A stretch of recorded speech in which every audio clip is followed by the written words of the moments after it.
for you. So, Carl, do you want to, should we get going here? Yeah, let's get started. Perfect. And so you'll have to click us on to the next one. So, just to start us off today, we wanted to talk about navigating your strategy with purpose, which is, as we alluded to, when you create your strategic plan, often case scenario, we look at, what is possible, and, the days of the 3, 5, 10-year plan for the moment are altered, and you might have to just stay focused on what's most important on the next 30, 60, 90 days, even on a day-to-day basis as things are being managed. So what we wanted to do was host this webinar on how to manage your plan in uncertainty, how to stay focused on what's most important, and to support you in overcoming what there is to overcome right now. And in the background, you see, is that Mount Hood? That is Mount Which Hood. one's that one? Mount Hood in Oregon. And so, when we look at, and Carl and I are both from, Carl's Cox, who's from 40 Strategy, one of our partners at SME Strategy. We recently spoke together at the strategic planning conference in Portland, and strategy as a microcosm is looking long-term to where we want to go. And sometimes it feels like a mountain that has to start with individual steps.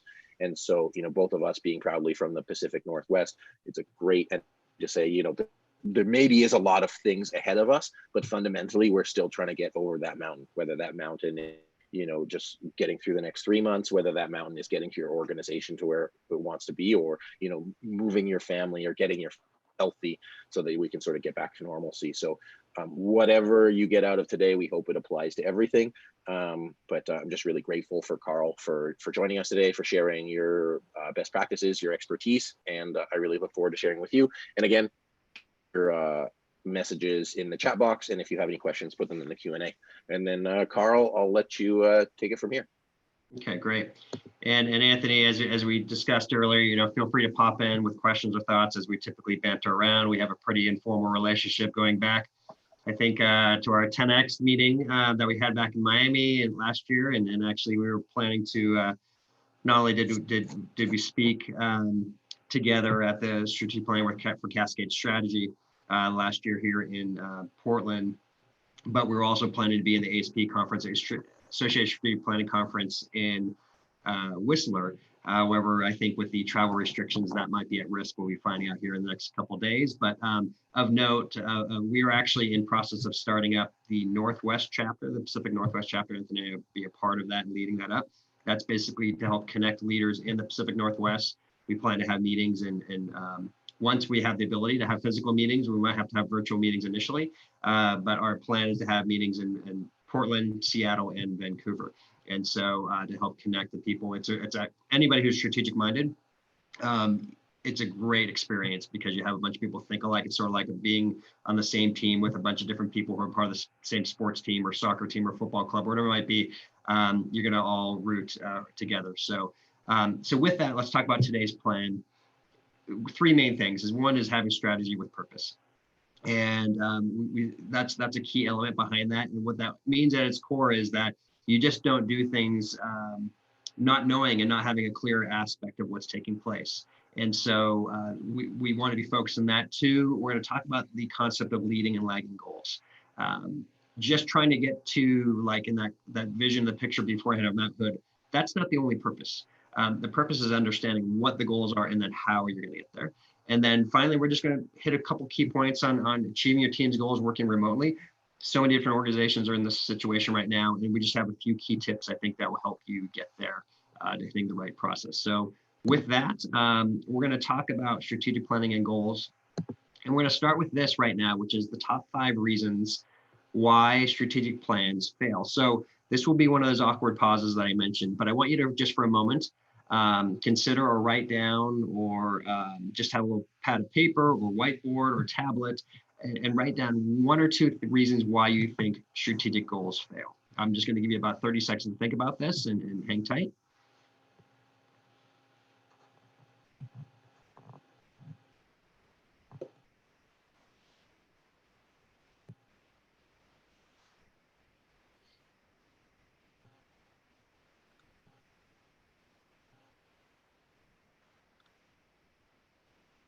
All right, so there we go. So the 5th reason, we're going to start kind of from the bottom, and one of the most interesting things is why strategic plans fail and strategic goals is because people actually don't understand what strategy is. It's a really, this is, by the way, these are not my statistics that I'm coming up with. This actually comes from the 3 Disciplines of Advanced Strategic Thinking by Rich Horwath. If you really like strategic books, this is one of those a little bit more esoteric books, but it really has some great data behind it. And so that's number one. And the second key feature behind that is changing status quo. Factually, this is not an issue right now for most people because status quo is usually one of the biggest challenges, but everyone's being forced to change. And so therefore we can kind of remove that as a key concern at the moment. Third is lack of priorities. This is probably the most difficult thing right now. One of the most difficult things is figuring out what do I need to do next when I have a coffee restaurant, for example, and I now need to close the doors because nobody's showing up, or I can't have anybody coming into the restaurant. What do you do? What are your next priorities, and how do you get back online when you start back up again? So these are some of the key things we need to look at. Commitment and buy-in. I think, once again, and when leadership is doing the right things in challenging times, commitment and buy-in is often easier. It's harder when actually everything is going well because everybody thinks they can do well. But they're going to be looking for you for leadership in these situations of getting through. And then the last thing is time. What do we do with our time now that we have people that we always have things to do, but right now it's exacerbated by real fears and concerns. Will I have my job tomorrow? That's people. What about if I have investments in the stock market, what's happening there? Is the coronavirus coming towards my town? These are things that are paralyzing people, and they're spending time on that. They're worried about their families, and they're not actually going through to focus on the right thing. So there's almost always a problem, but the times are, because of the uncertainty taking place, it's worse than before. So, Carl, if we can just go back to that other, yeah, I wanted to highlight, and as we talk about it, is as a leader and you navigating this time. By the way, I took off my video just to so you can focus on Carl. But out of the 5 here, I find that if I don't have something that I'm really clear about, then it makes it really, really hard to execute, and I just sort of get stuck into where I'm at because it sort of feels hopeless. And then so as you're looking at renegotiating, reviewing your strategy, and we'll talk about that a little bit later, is looking at, okay, time might not be your friend right now, and Carl's going to touch on how to overcome time not being your friend. But really the lack of priorities in terms of refocusing, realigning in terms of what we need to do right away, and then actually understanding what strategy is. What strategy is what not to do. There's one thing I think that you can take from this is if you can get your team aligned on where to prioritize, why to prioritize, and why it's of, obviously the urgency is there, but how much time you want to dedicate to it, I think it'll support you at least making a simple plan in terms of what's next. Don't worry about what's 5 months down the road. Worry about what you're going to do today, tomorrow, and the next day. Yeah, excellent point. And that part of, once again, what strategies, and I really appreciate you saying what strategy is not. And one person who I know is a chief strategist of a semiconductor organization down in Texas, he once said that sometimes strategy is actually, it's a fist fight to get the resources that you need. And if you think of right now in constrained resources, this is going to be very, very real for a lot of people to figure out what we are going to do and what we're not going to do. And when there's a lifeline of cash flow for organizations, or they're going to figure out what there are other opportunities, of course, to take it in a positive light. We'll talk about that a little bit later. This is actually when it's easy for everybody to succeed when the tide's coming in. But when the tide goes out, as it is right now for many organizations, how do you continue to grapple those challenges through that? So going to our next thing, strategic goals at its core, and up the height of navigating strategy with purpose. Strategic goals at its core is moving you the concept from A to B. And so if we have a goal of, let's say, and it might be we want to maintain cash, or it might be we want to still keep our doors open, or we want to actually expand our market right now. the strategic goal is to go to that new area. If you go back to that mountain analogy in Mount Hood, going to the top of Mount Hood, that is partly our strategic goal. We might have to figure out how to get to, that's our ultimate goal, is to move us from A to B.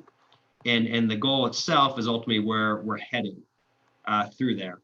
And so that's where ultimately our culture is. But the strategies of this is how we get to B. So going back to that picture once again of Mount Hood and the city before it, and the little hill that we're on before, each of those ways, there's so many different ways you can actually get to the top of Mount Hood. And then when you actually get to Mount Hood, there's about 5 to 7 different paths to climb to the top. So there's many different ways to get there. The key right now is figure out what are the most effective strategies to get to B.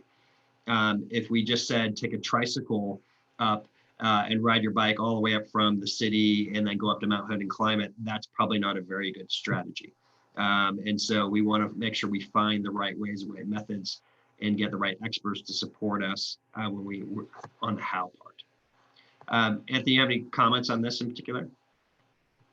Yeah, I think, for teams, your people, Chad, I saw that you got 42 people in 42 retail locations. So you got a lot of people to organize, and, whoever it is, important to use the opportunity to get realigned on what the goal is. Like, what is B?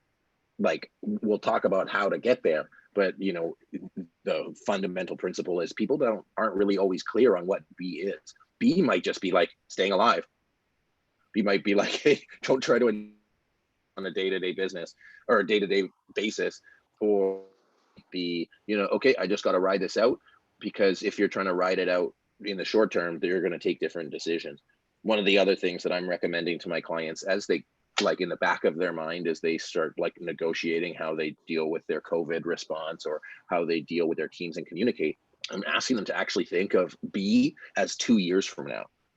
As in, you have to make these decisions day to day, but how do you want people to remember you as a business or as an individual or as a leader in 2 years as how you responded to this? Are you going to be the kind of person who, jacked up their prices and, was opportunistic? Or do you want to be somebody who is really seen as a partner who helped people navigate through this and supported them? And there's no one right answer. Everybody's got their own thing, but I invite people to think of what's longer term that will guide your decision. And that's part of the sort of strategic planning process that is timeless. But think of what it's going to look like 2 years from now, and then make your decisions based on that.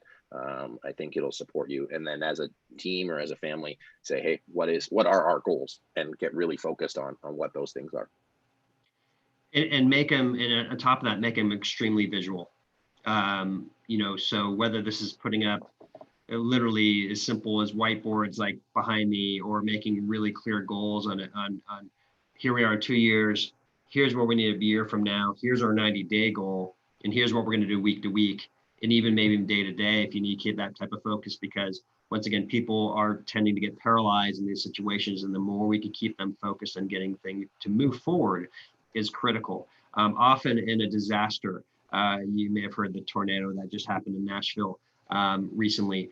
What happens in natural disasters is those who are impacted by it freeze. And that's why often people have to come in from the outside to help them out, to help them see through the ways, because they're just literally thinking about the basic Maslow's hierarchy. I don't have shelter, I don't have food, right? The really core things. And you need to move up that paradigm to help people realize, hey, there is going to be a future. We are going to get through this. And I actually want to reflect on that just for a moment. I don't have any pictures in this particular slide deck that I'm doing. I'm doing another webinar later, but I don't know about you, but I've been through these beforehand, from the dot-com bubble crash and managing people in that period of time, and handing off, seeing the company I work with go from 450 people down to 200 people. I worked in a situation where we had the 2008 recession and managing a significant team through there. And actually, we were fortunate. We actually grew during that period of time, but then we had our own bubble after a stimulus package went back, and we went back to our previous basis. So, but these type of periods, but there's a real challenge right now in the market that, Anthony, I'm going to a slight challenge, but I think it's very related. Very few people right now have dealt with a recession a long time. It's been 13 years since there's been a recession. So that's number one. Number two, managers, unless they're 35, they probably have to be 40 to 45 years old if they were even managing people during the recession, the last recession. And then if people are 60 and over, they're in a different stage of their life, and they actually have real fear because of the fatality rate of those who are above 60, 70, and 80, and their point where the stock market can't go down anymore. So there really is a really narrow group of people. I would make an argument between 45 and 59 years old are the ones that have been through multiple recessions before, have managed people through multiple recessions before, and they still have a long-term perspective on what's going on. They're not just thinking about the retirement today. And so it's this group of people that need to really rally and have strong leadership and find the ways, because we get through them. We got through 9/11, we got through the Great Recession, and we'll get through this as well. And having that mindset that this isn't the first time the challenges have taken place, but there's the right time to have leadership to go through it. So when talking through this and talking about strategic goals, you really want to list out what the most important are and prioritize them. And you really want to limit it. So it's not good to have a laundry list of we're going to do these 65 things. That by the definition is not strategic, as Anthony mentioned. We have to remove the things that are not the most important. What we really have to focus on is generally, and I recommend often, a really small amount of goals. No one person should have 3, and even I mentioned this particular time, kind of keep it to that simple. 3 key strategic goals is what we're going to do. Maybe even there's only 1 or 2 as an organization, and then you can cascade that down a bit to go through that process. The second part, I always talk about this. So whether I'm talking with doctors or lawyers or attorneys or CEOs or university professors, I say this, and now it's even just as important, to keep things simple. The goals should be 1-sentence statements. We're going to go to here. And this is how we're going to accomplish it. And then this is how we're going to accomplish it. I like to use the term, your 12-year-old nephew or niece, or your son or your daughter, or whoever it is, or your friend, neighbor down the street. It should be that simple of language. That's what it means in terms of how to write the goals, how to develop the goals, and make sure they're clear and concise. The next part here is strategic planning is a hypothesis. It's not a fact. Let's just look back at last year. If you were a calendar year type organization and you had developed your strategic plan and you went to a retreat in October, November, or December, and you came into this year thinking, like many did, that it was going to be another year of reasonable growth, weathering the uncertainty of the elections down here in the US, of how that might change the economy. The reality is every strategy is a hypothesis. We don't know exactly what's going to take place. It's not a fact. And so when we have that mindset, we have the ability to not just put it in a PDF document of strategy, but it's something that's flexible. And we have the ability to manage and make changes to it. And then look at the key elements that we did have beforehand, saying which of those things are still living that we need to move forward with today. And that's, which goes to the next part, which is the concept of keep, start, and stop. So historically, I recommend organizations at least every 6 months to go through this process of keeping, starting, and stopping, looking at their strategic goals and whether they should maintain them, and looking whether their strategies are actually working.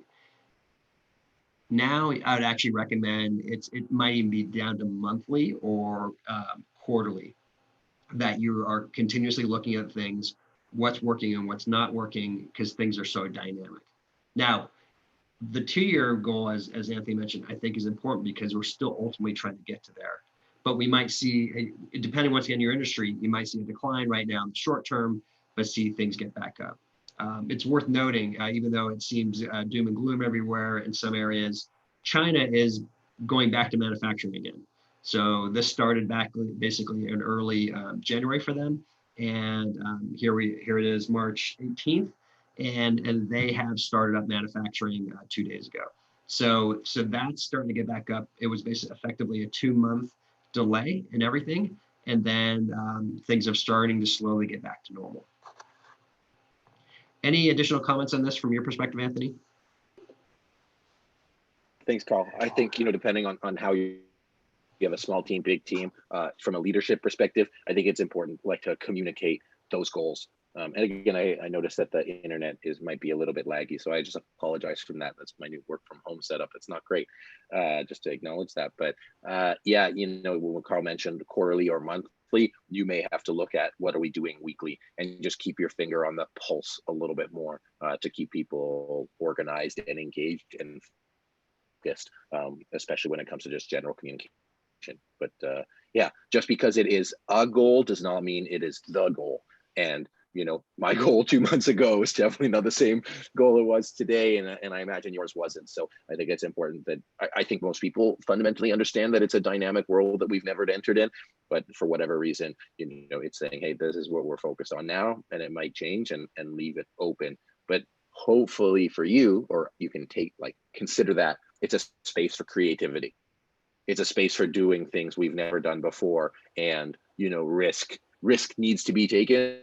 And I saw a report from Bain on how to deal with this from a business perspective, and their sort of theme was be aggressive.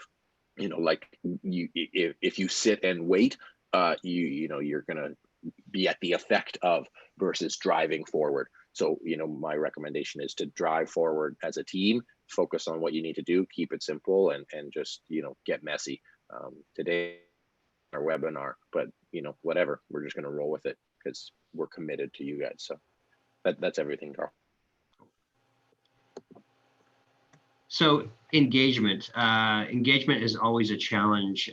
There's slides I do in some other presentations that basically say, in general, half of the organization is not, they don't know what's happening, and they are not focused in terms of it. And so this is a bunch of words in it, but engagement, in terms of how Gallup puts it, is actionable workplace outcome elements with proven linkages to performance outcomes. If I could simplify that language, what that really means is doing things that matter. And especially now, you want to make sure that people are doing things that matter, and they're not just worrying about, there's real challenges of people's schools are closing, their kids are home, or I'm working from home and the dog is there, and it's more chaos. It's not the normal elements of what we're used to. So important to having really clear, not just busy work related things, but things that are actually going to make a positive impact. And that's what's going to improve engagement. So with this, the next concept is, how do we create strategic strategies with clear goals? Now we're going to have this element up here. As I mentioned, we're going to have a couple of these pauses, and we're going to do one of them coming up right now. And we're going to talk about your top 3 goals right now. Perhaps you're trying to figure out what your goals are, or perhaps they're really consistent and clear. They haven't changed because your industry hasn't been impacted by it. But I'd like you on your own to write down your top 3 goals.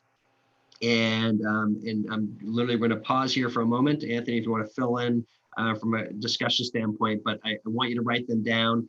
And if we have an opportunity to get some feedback, we will do that. And so you have time right now. And Anthony, if you want to choose to fill it with concepts, go ahead. Cool. I think there's 2 benefits here, as you guys think. And one is just to refocus you if you've been stuck, to say, hey, okay, here's what I really need to do. And we'll talk about the concepts of goals. The other thing is, I'd love it if you feel so inclined to share in the chat box, for us to say, hey, what kind of stuff can we help with? So if you want to share your goals, it's an opportunity for Carl, the general community, to support with it. And then if you don't, you just keep it for yourself. I think, it's just like, hey, what are the top 3 things that you're focused on, for you to identify it, and for you to get clear on it. And then we can support you when you have those clear goals. The next step will help you break those down. I know you all know all of this stuff, but just as a good reminder for it. So, and it won't be a full 2 minutes, but. And like I said, if anybody wants to share what their goals are in the chat box, you can do that. Or if you have any questions, you can put it in the Q&A as well.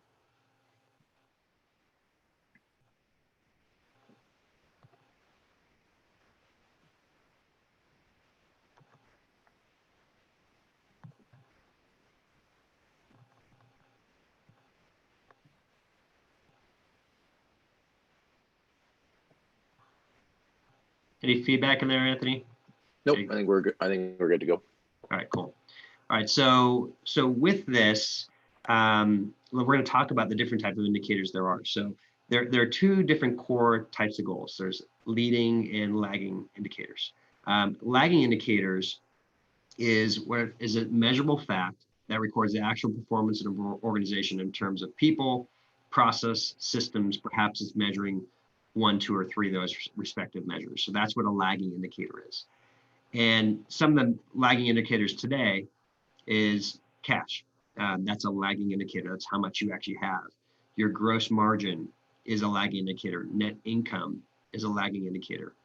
These are all the type of things. So if I was able to see and take a poll on my experiences with doing this with multiple different audiences in many different industries, what we typically see is most people's goals are lagging in nature. About 80 to 90% of them are. And so that's what their focus is. Their focus to get is to that outcome. We're trying to get to there. And the challenge is with that is when we set that end goal, that's not the strategy. What often happens is we'll like say, we're going to go to the top of Mount Hood. And that lagging indicator goal, that objective, what we're trying to get towards, is actually not the strategy. That's not how we're going to get there. And so people become paralyzed because they don't know what's going to happen next. So, which leads us to the next thing, which is talking about leading indicators. Leading indicators are things, are measurable factors that changes before an organization starts to follow a pattern or trend. It usually is predictive, but rarely is it 100%. Malcolm Gladwell, who's one of my favorite authors, he came out this book this year or this past year called Talking to Strangers. And it's a difficult book, honestly, to read. There's a lot of really challenging concepts that he talks about. But what he talks about is that there's generally not a silver bullet. There's usually not one thing that is changing everything, but it's 2 to 3 or a coupling of particular events of leading indicators that's actually driving the outcome of how we're going to actually get there. And that's what we need to focus our strategies on, and realizing that something that was working 2 months ago might not work today, and then once again might not work 6 months to 9 months from now. And we have to learn to change those leading indicators accordingly. Other times we have to realize some of our leading indicators take time for the results to take place.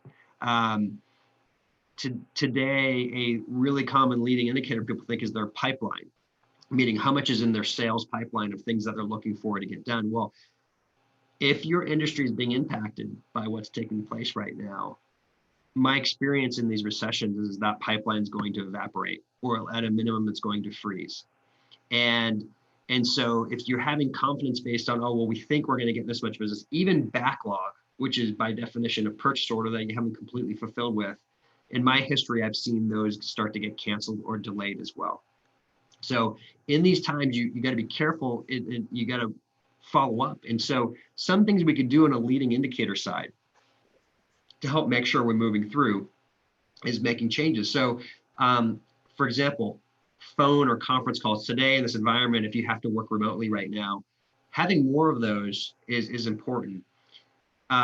We have a bunch of conferences. I've had this with clients. I've had it with conferences that I'm going to. They're currently, oh, we don't know what's going to happen. Well, if it's really important, don't just let it evaporate. Set a future date, even if it's penciled in right now. Hey, let's try to meet May 15th. Let's try to meet June 15th. Let's have a conference call during this period of time. Don't let things wane. Don't let things die. Try to keep them moving in the right direction.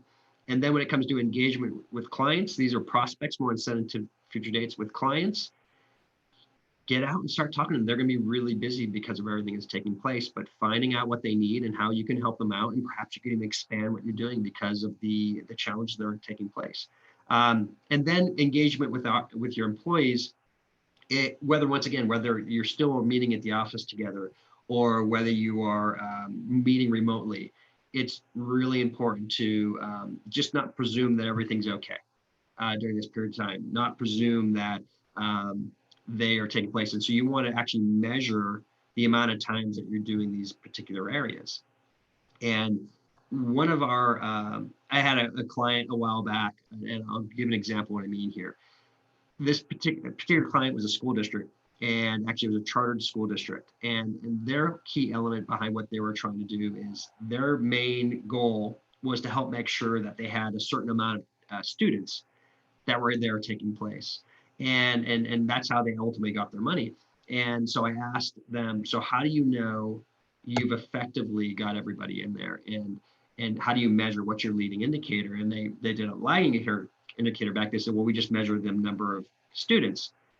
I said, okay, well, that's fine. Well, then how do you know during the year? And they said, well, we measure the number of students.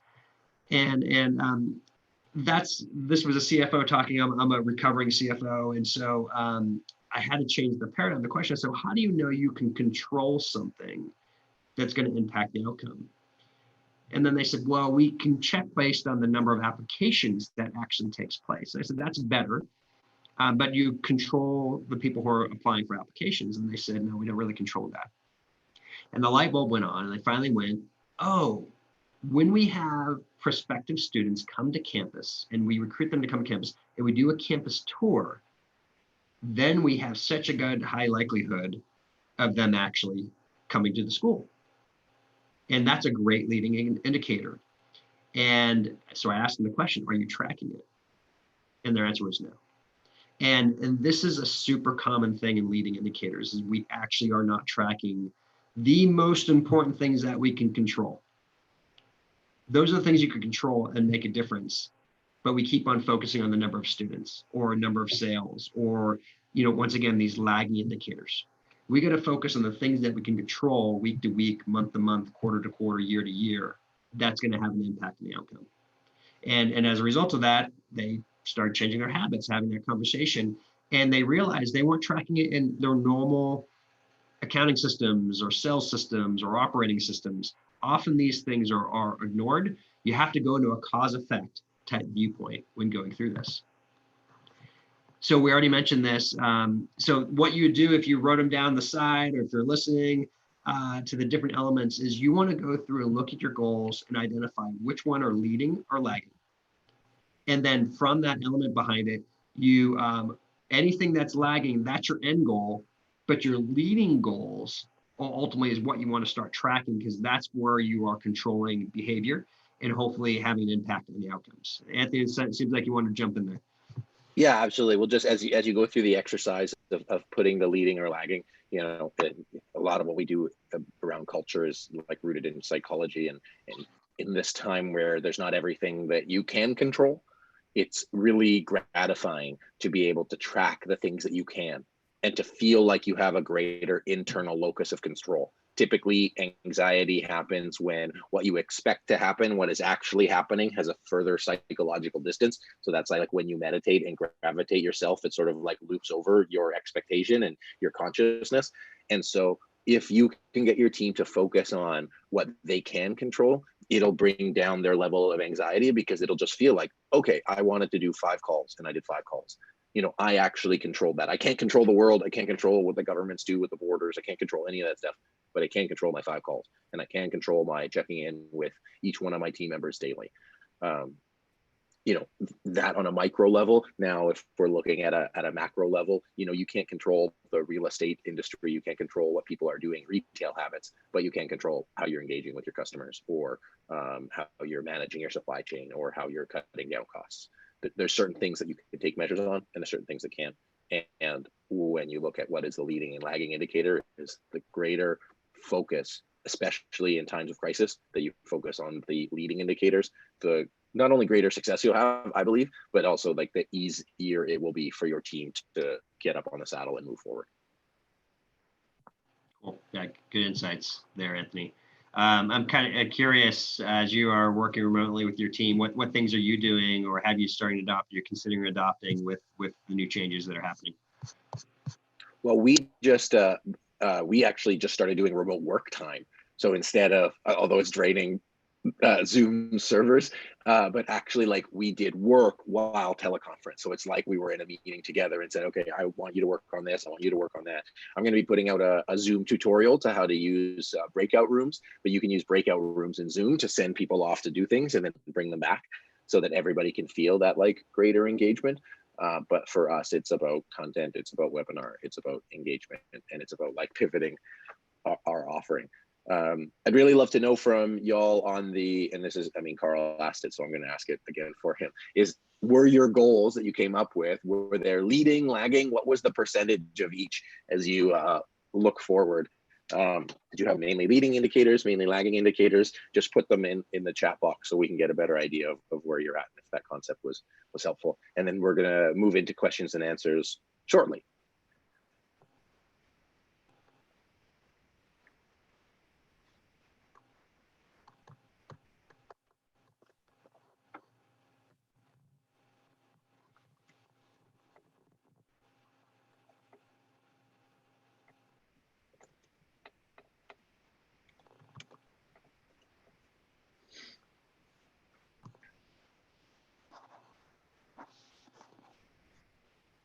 Anthony, tell me when to move forward if you see anything.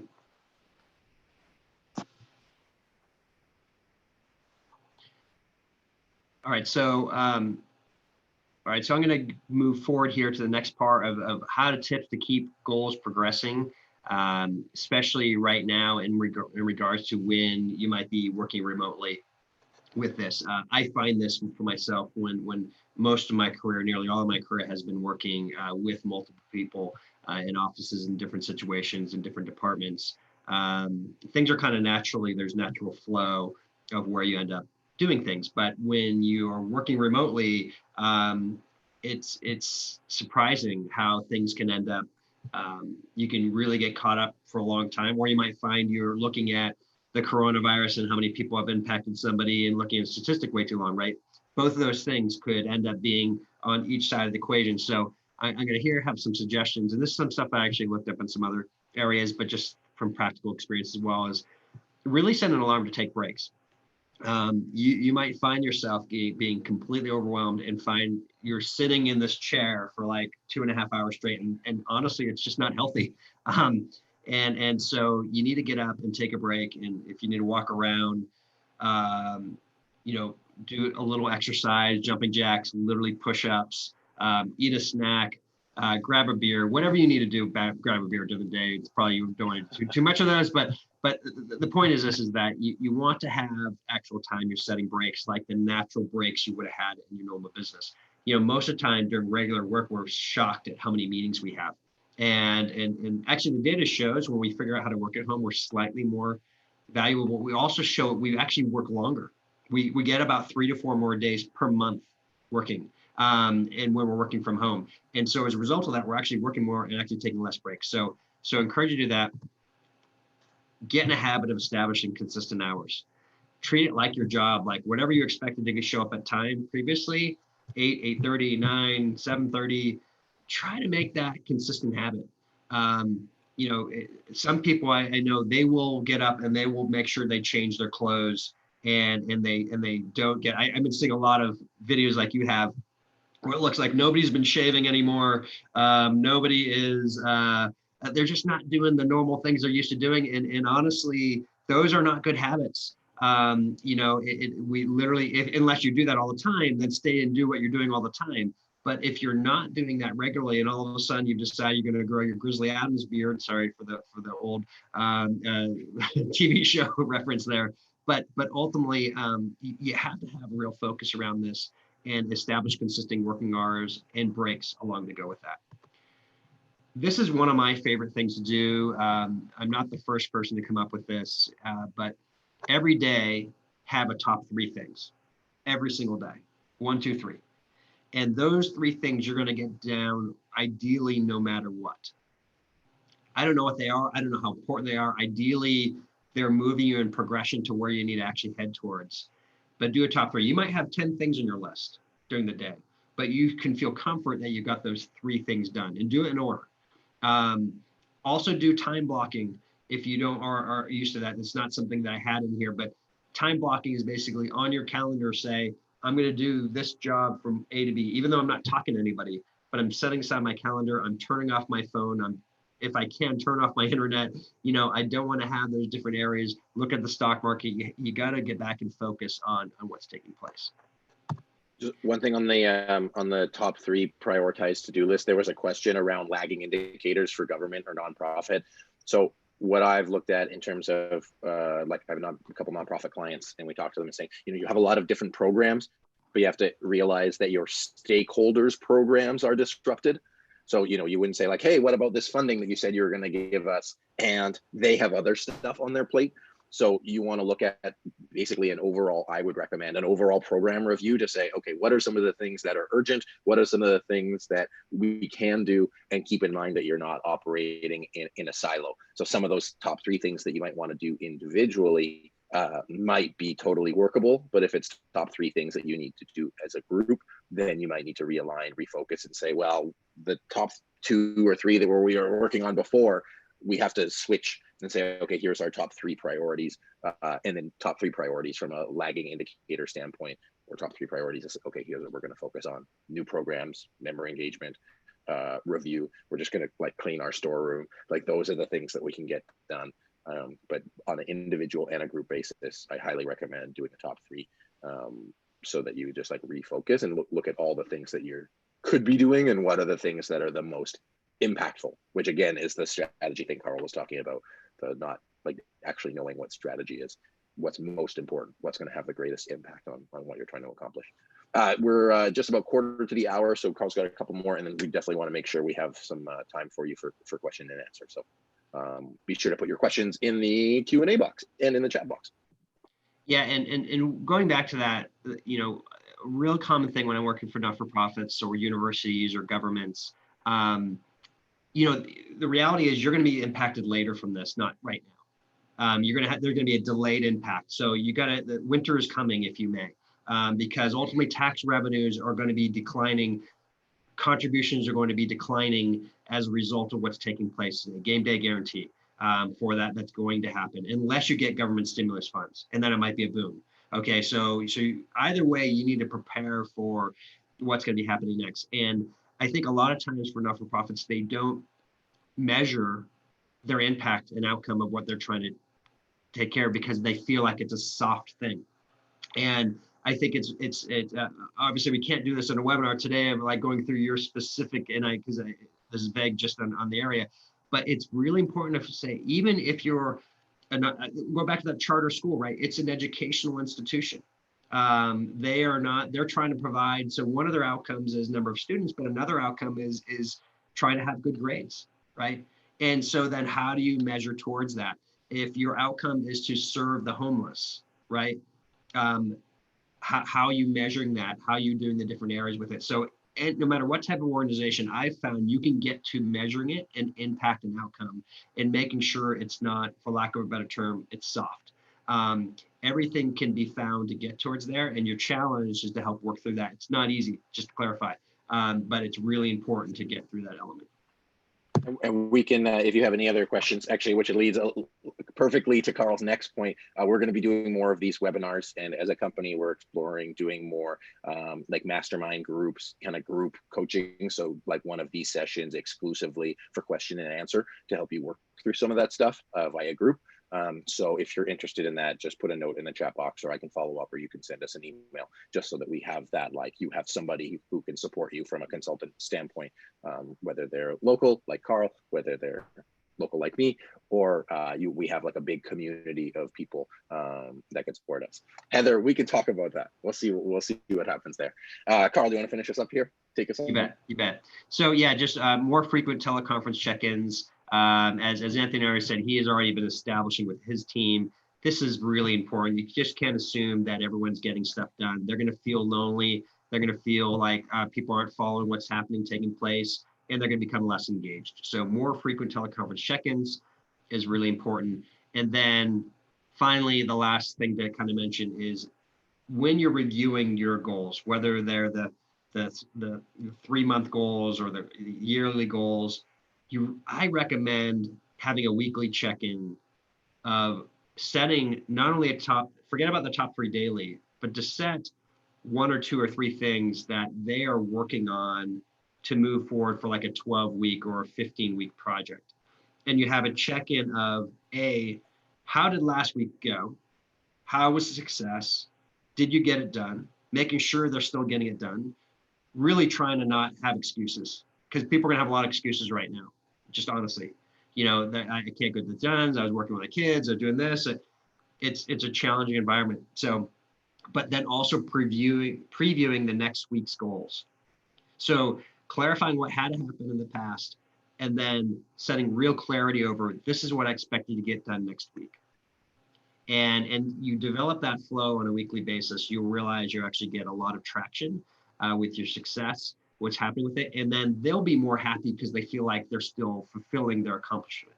I was with an employee up in Microsoft, and they were 2 weeks into this element, and they were going insane. I mean, so by the way, like extra monitors are completely out in Seattle because Amazon and Google and they've bought out all of the extra monitors, and people are used to working with other people, and they feel lonely. They want to go to work and they can't. And so finding ways to create social and check-ins is going to be really appreciative. They were even starting to have like literally coffee chats in the morning, just to kind of get that feel of, hey, let's all get our coffees together and just BS, for lack of a better term, of just how your day is going, what's going on, hear them with their concerns. Once again, I'm not a psychologist, but I know how to help manage things and get things done in trying times. And so sometimes you just have to listen to all the crazy stuff that is going on and then go, okay, great, I heard you, that's awesome. Now you can set up the next meeting, which is about getting things done and to help make sure you're moving along your progress. Cool. So, or actually, go ahead, Carl. You want to lead us into this?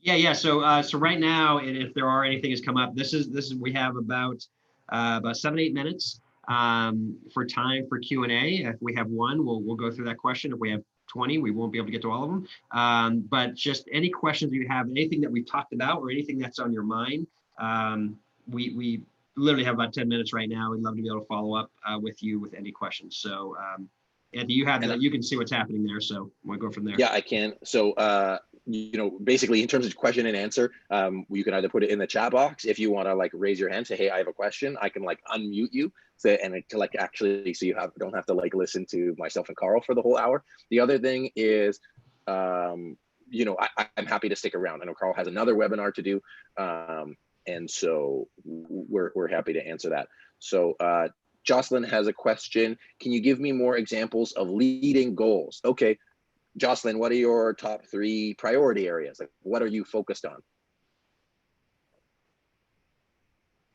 And this is for everybody, by the way. Also, if you can't stick around, we'd love your feedback. So if you have any feedback about how the webinar was, or if you want some other questions about anything, like, I know it's like a webinar, like a traditional webinar, but it would be really great to just like create dialogue, things like that. So, cool. Carl, do you want to cover that? So the ones that Jocelyn said, by the way, I think I'm going to turn this into a podcast so other people can listen to it. So the question was, how do you put leading goals around establishing credibility, expanding client base, diversifying client base? Okay, so let's try to tackle one of those. Okay, so what was the first one again? Establish credibility. Okay.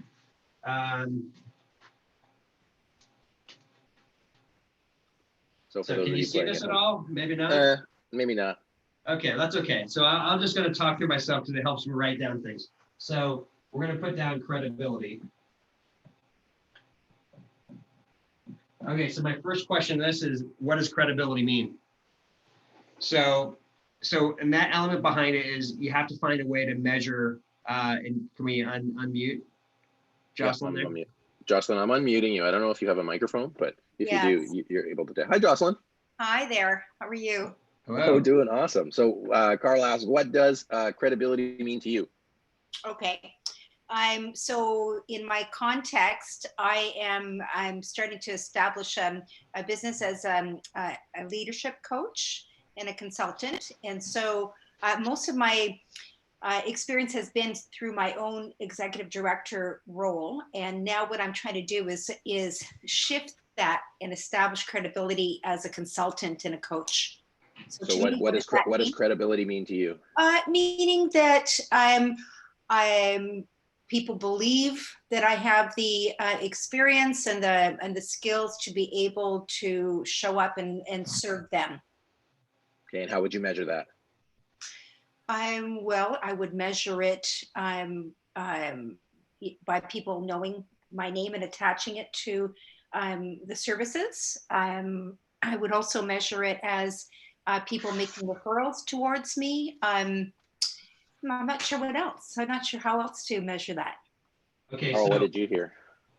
yeah, so I love that. By the way, you finally, after going through all of that, you finally got to something you can measure, and I mean that in a sincere way. Number of referrals, right? So Yeah. that's a great outcome, Okay. right? Is to get to, you're measuring ultimately your credibility is based on people referring work to you. Yes. So then the question is, so how do you create referrals? How do you get people to actually do it? And so we'll go through, I think this is worthwhile. We'll go through a couple steps here on things that can be done. One is you have to go back to who you've already worked with in the past, right? So Jocelyn, give me an idea. How many people have you worked for, or you think that would maybe be good referrals for you today? Probably about 30 to 40. Cool. Okay. So now the actions you can take. So let me ask you, what could you do, instead of me coming up for yourself, what could you do to help? What's the first action you could take to get somebody to refer you of these 30 to 40 people? What could you do? Contact them, call That's them, right. email them. That's right. So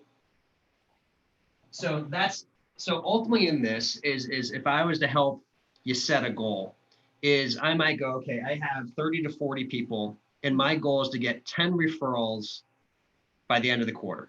Right. Okay. Okay. So that's our goal now. So in this case, we're saying our goal is I want 10 goals by quarter end. And we're going to say by end of June 30th. Okay. Mm-hmm. And that's the lagging indicator, Carl? That's the lagging indicator. That's right. So the leading indicator is the actions we're going to start doing that. First action is going to be what you said, is we're going to start reaching out and contacting, because I would expect all 30 to 40 say, especially with everything that's going on, is going to give you mind share right now, right? Mm-hmm. So just like anything, we reach out to as many as we can, and we do that, and we might do that in two ways. So our first objective might be is in the next 2 weeks, I'm going to reach out to 30 people, mm-hmm. right? So that's our first action is to, and then you might do that in two ways, is I'm going to send, it might be an email, it might be a phone call. There's going to be a couple different ways where I'm going to reach out to them to do it. Then you actually then have to have the meeting itself, right? So the first action is to actually request the meeting, mm-hmm. or request for a referral. There's LinkedIn, of course. That's one of those ways you can directly actually ask for a referral. But usually my experience is, unless I have recent dialogue with them, I don't just send the random LinkedIn referral to them. So my first job is to A, have the contact, and then B, have the discussion, and then C, ask for the referral. Mm-hmm. And then D is to get the referral, right? Because usually you have to follow up with people. I mean, honestly, in many experiences, our people are too busy to write the referral, what they would write down for you. And they'll say, after you have a discussion with them, it's okay to, and this is an okay thing, by the way, this is not against the rules, say, can I write up something based on what you said? Mm-hmm. So I could put it into a documentation so I could have that referral. And so then you have a list of referrals. Mm-hmm. And then the last thing, Anthony, is, I don't know about you, but you usually ask them, do you know somebody that I should call, right? So There's two types of referrals. There's them actually referring somebody to you on their behalf, and then there's actually having them as a reference, mm-hmm. right, to be able to use. Yeah. I'm going to throw up a book here that I just pulled up. It's a great book on this. It's called Authority Marketing. It's written by Adam Whitty and Rusty Shelton. And it's a very simple book. It's about 140 pages. But anyways, I'm a big fan of it. I encourage you to read it because it talks about different areas of becoming an authority, because that's that credibility you were mentioning. And then secondly, it talks about different areas. We were just talking about one thing that you do is to help create referrals, right? There's multiple different areas to create referrals and do different things, but that's a great example of cause and effect. The outcome is more referrals, and then the leading indicators are the actions you're doing every day, every week, every quarter to help get them actually be referrals for you. So for everybody, and Jocelyn, thank you for your question. I put you back onto the regular non-speaking. For everybody, is as you go through this process, as you identify what are your top 3 priorities that you want to focus on, you know, how could you measure it? And then looking at what is the target that you want to set. And but where some people say, like they have their thing that they want to focus on, the top 3 priorities. And then what I encourage you to say is like, how will you know, like, why is that important to you? To really make sure that those are the priorities so that you're focused on the right things. And so and then break it down, as Carl said, from the lagging indicator, which is the outcome. I want to get referrals. So if you want to get 30 referrals, it's going to be different action than if you want to get 10 or 5 referrals. And then break it down and say, what is the next step? What are actions I could take? I could take email, I could do LinkedIn, I could ask for them, and then I could ask for a referral to somebody else. So the leading indicator could be number of calls, could be numbers of introductions that you get, could be number of meetings that you book, and it could be number of actually written testimonials. The written testimonials is going to be the outcome. The meetings that you get is the outcome. The number of times that you ask is the leading indicator. Anybody else have any other questions that they want? I know, Carl, I see you got your book list. I know you talked about them. Do you want to go through the top two books that you think might be valuable for people right now? Yeah, and by the way, that last discussion, and usually my experience is that's the stuff that Anthony and I, this is what we do, is helping to create an abstract concept, meaning credibility, and then turn it into something you can measure, and then helping you identify how to get there. And so obviously you have Anthony's information. This from a book standpoint, 2 things that I think are really valuable right now is The Hard Thing About Hard Things by Ben Horowitz, because there's going to be some hard stuff happening and people are making really tough decisions. And his experience is phenomenal. He actually talks about it in not a nice way. He talks about how it's really difficult to do. And then the third or fourth book that's highlighted, 12-Week Year by Moran and Lennington. Excellent focus on a week-to-week basis on getting things done. And then staying connected, you have all of Anthony's information. You could also connect with me on LinkedIn, my website, and then whether it be on Facebook and then the Whistler thing is actually of note. It probably won't be happening at the moment. It's probably going to be postponed, but we are creating a Northwest chapter. And so if you're interested in having these type of discussions on a regular basis where we're not selling, it's purely educational. That's what this ASP chapter is for. It's for like-minded people that are trying to develop their strategic methodologies. We'd love to chat with you on that. So James, Dan, want to have a question there? James, you should be unmuted if you have a microphone. Carl, can you go back to the info page for us? So like Carl mentioned, if you're interested in joining like a community around this, I've started a strategy and leadership community, and then I encourage you to connect with both Carl and myself in terms of how we can support you, like really, especially in these times as practitioners and as in office, that you have a support group to help you. James's question, because I don't know if he can, if he's got his mic on, was, are you going to have a webinar on how to coach or consult and train over the internet? Not my intention. Right away, we're going to be focused on doing, 4-hour like leadership coaching, like doing facilitations online. There's probably a lot of people that do that. It's just not what we don't teach people how to coach. We facilitate. Carl, any thoughts on that? I'm sure that there's probably a lot of resources out there, but yeah, I get asked for it all the time. I mean, like on more get pitched for it often. So I don't have anything offhand right now. James, if I do come up, I will forward those on to Anthony and he can forward them on to you. But at this moment, I don't have any good recommendations at the moment. And then I think it's about people not understanding, like the question was, how do you get businesses to understand that point B? And I don't know if Carl, you have a different experience. And this, when we say like getting people to understand the point B, like getting people to identify the outcome, you can lead a horse to water, but you can't make them drink. And unfortunately, like some people just don't get it. And same with employees, like your employees or your teammates or your above you people might not actually have the same outcome that you see. And so the reason that Carl and I both do strategy facilitation is to get teams aligned on the importance. And what I think makes the difference between a consultant and a facilitator is a facilitator helps you discover it for yourself. It's like, if I tell you something, your natural inclination is to resist. If I say, hey, do this, you're going to resist, like it's in your brain. Versus if you discover what's in it for you, then you're more likely to say, oh. So if you're trying to get somebody on board, and Carl, I want to hear what you think about this after, is like, if you're trying to get somebody on board, I think it's important for them to have it be their idea versus your idea. And you can send them one of our webinars, you can send them the replay to this webinar so they can discover why it's important. But I think that fundamentally people need to see something in it for themselves, because they don't care about you, they care about themselves. So how can you make it about them? Carl, any other thoughts or perspectives on that? Yeah, I go back to just this great example we had previously, that often the goal is too ambiguous to actually be able to measure.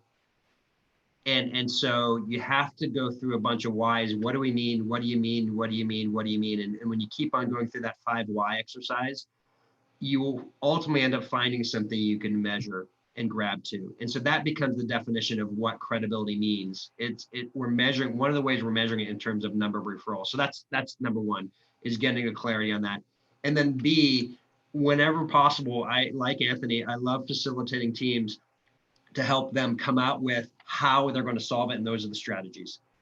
Because the more they're doing it, and it's bottoms up, as opposed to just being a top down. So it's okay for the leaders to set the goals, but it's important for the team to come up with how, because often they know the best ways to actually solve it. And so that's, you want to have a back and forth process, and ideally together, so they're solving it and creating those how to, and that's how you get buy-in.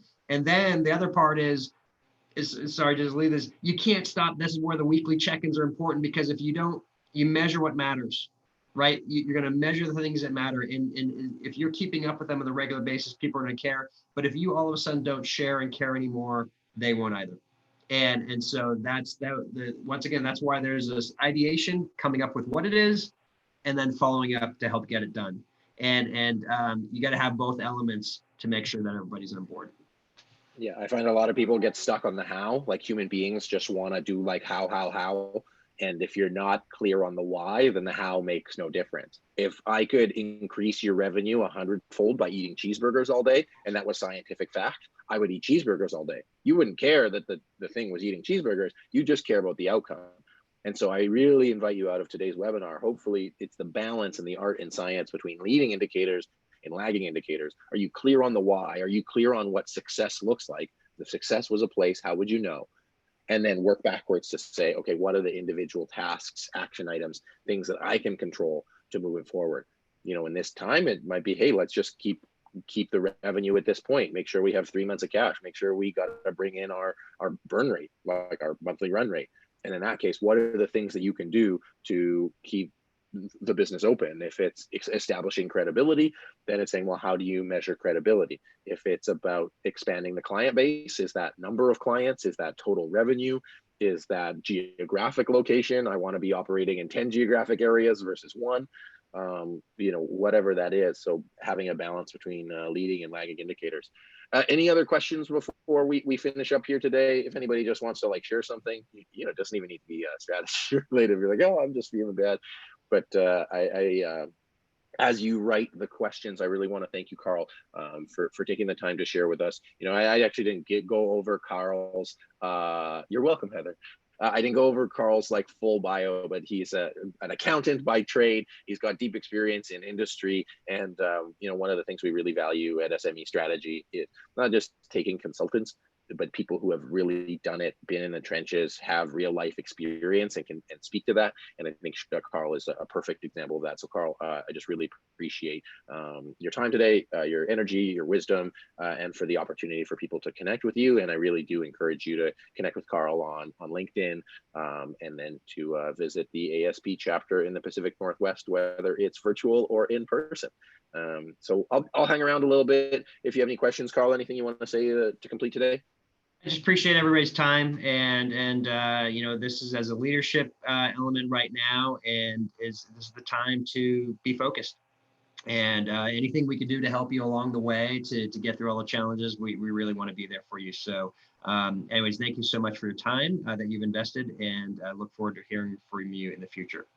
So the very best to all of you. Awesome. Thank you all. Appreciate it. I'm going to hang around here if there's another couple questions just to play it out. But thank you, everybody. Would love your feedback. If you can just send us some Q&A. If there's, we're going to be doing more of these probably weekly to answer any questions that you might have, and just to sort of like create a community. So if you have, hey, can you talk about this, or do you have any, you know, whatever it is, just put it in the chat box, and we're happy to help. But that's the end of today's webinar. Thank you, everybody. Thank you, Carl. Appreciate it. And we look forward to chatting with you all very soon. All right. Thank you, Anthony. Bye-bye. Thanks, Carl. See you, buddy.